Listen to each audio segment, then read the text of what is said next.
Good evening, everyone. I'm here to bring you an update on Daniel Yeadon and his treatment and his fundraiser. And I am very excited tonight because I opened the GoFundMe page and Daniel has raised $6,470 towards his $15,000 goal for his medical treatment. And Ted and I are just so blessed. I know Daniel's blessed, his parents are blessed, that so many people have stepped forward. I looked on here and there are 47 different people that have donated. And there's also, I know people that have come in person and donated in other ways, and we're so grateful for you. GoFundMe does take a little bit of fees, so I get it, but this is a organized platform that we can use, and we're very grateful for GoFundMe and the ability to do this.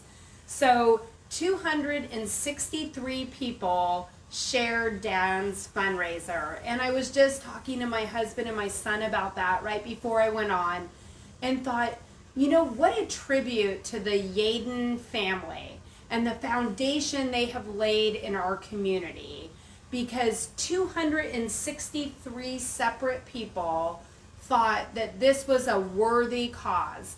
A young man who's been battling cancer, and it's now come back. He had a period of time where it was in remission, and it has now come back. And this is when we need to rally around the most. And we're so grateful for the financial donations. I wish I could tell you more things that you can do, but treatment costs money. It costs money for Daniel to get the biopsies and the surgeries and the oncology team, all those things.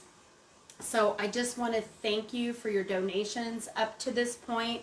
We are going to keep the fundraiser open until we reach our goal, and I believe that we are, because I know that God put this on Ted's heart to start this fundraiser so that Dan wouldn't have to struggle while he's battling cancer with financial situation and the pressure of people trying to collect, or you can't have treatment because you don't have any money. So we are just so grateful for that. I am also going to share a couple other ways that people have been asking what they can do to help. I know at least one person is going to make him a soft soup and bring it by the Yeadon household, because it's hard for him to eat things right now. He's lost a lot of weight. He had one biopsy already last Tuesday, and the biopsy went great. It was the one in his neck.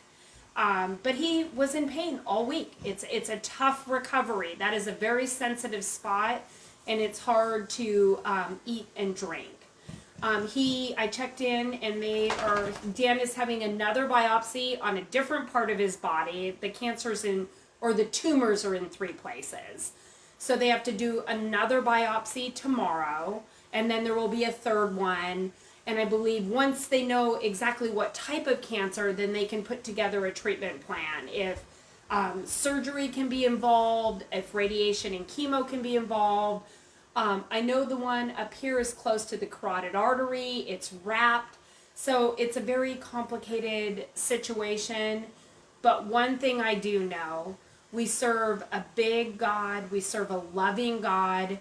We live in this world where all this junk can come on us, and it seems unfair at times, but we are part of a fallen world. But we serve a God that's willing to heal and to lift Daniel up and be with him. That's what I've asked, not only for healing, but we can pray. That's the other thing you can do. You can pray for Daniel. You also can text message him. If you have his email address, I'm sure if you let him know and want to stop by. I heard somebody stop by, I think a high school friend that he hadn't seen, and took him to the movies. And I know that blessed him. And he probably doesn't feel like doing things sometimes, but for his spirit and his soul and his emotions, it's so important that we not only just say, we're praying for you, we love you, we hope you get better, but to connect with Daniel, because I'm sure these are some very difficult, dark, lonely times for him. I know he has trouble sleeping, which messes up the day pattern. So let's rally together. We've already done that. We've already rallied behind Daniel, and I know he feels love. We had in-person church last night. We had the opportunity as the body of Christ to again lay hands and pray for Daniel. And we're not going to stop. We're not going to give up, because this is a young person that has his entire life ahead of him. And we want him to feel loved, to feel honored, to feel appreciated, to feel that someone has his back. So let's just keep on doing what we're doing. And I know the Yeadons are so thankful and grateful for each one of you. And no gift is too large or too small. I am just really looking forward to getting to our goal, having that money set aside so when the medical bills start coming, which I'm sure they already have, that Daniel will have the resources to pay those. So thank you so much for being a part of this, something bigger than ourselves. God bless you.